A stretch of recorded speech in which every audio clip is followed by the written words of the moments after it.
اعوذ باللہ من الشیطان الرجیم بسم اللہ الرحمن الرحیم رب اشرح لی صدری ویسر لی امری واحلل عقدۃ من لسانی یفقہوا قولی۔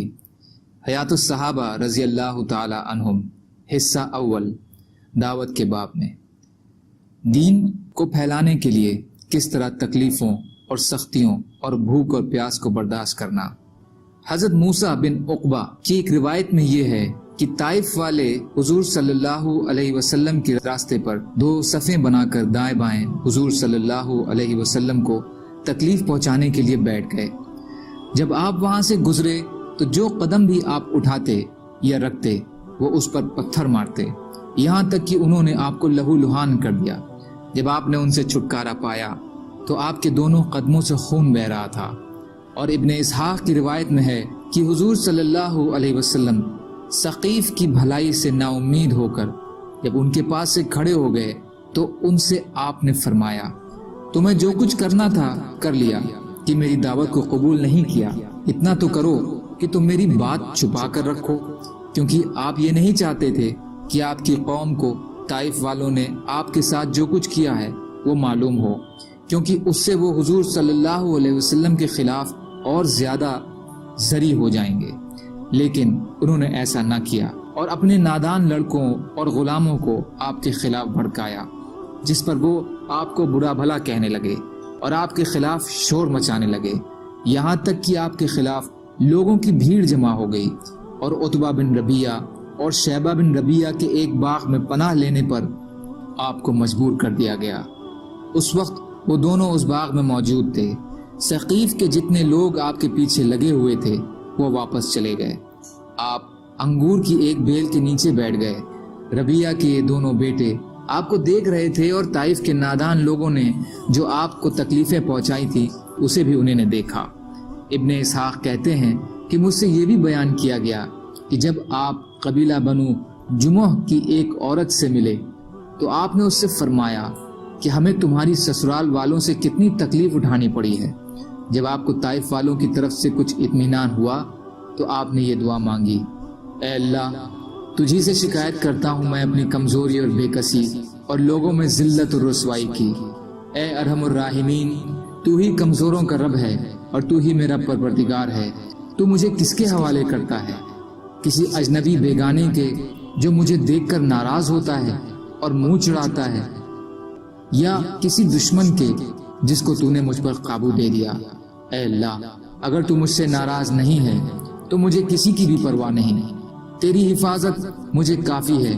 میں تیرے چہرے کے اس نور کے طفیل جس سے تمام اندھیریاں روشن ہو گئیں اور جس سے دنیا اور آخرت کے سارے کام ٹھیک ہو جاتے ہیں، اس بات سے پناہ مانگتا ہوں کہ مجھ پر تیرا غصہ ہو یا تو مجھ سے ناراض ہو۔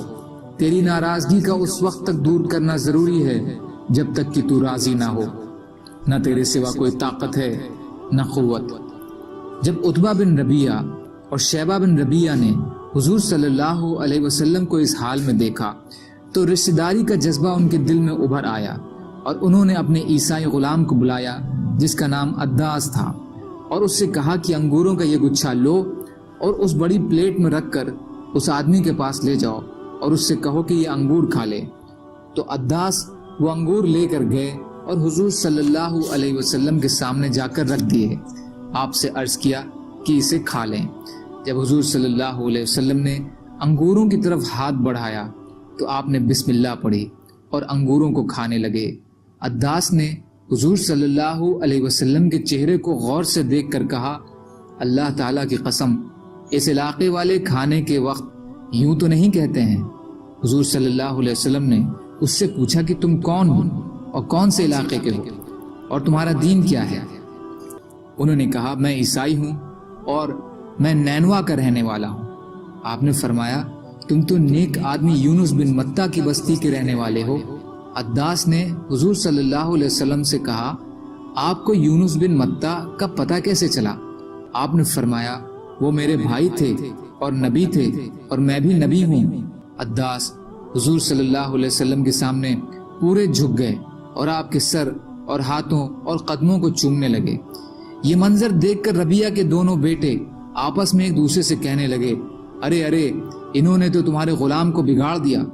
جب حضرت عداس ان دونوں کے پاس واپس آئے تو دونوں نے ان سے کہا، اے عداس تیرا ناس ہو، تمہیں کیا ہوا؟ تم اس آدمی کے سر اور ہاتھوں اور قدموں کو چوم رہے تھے۔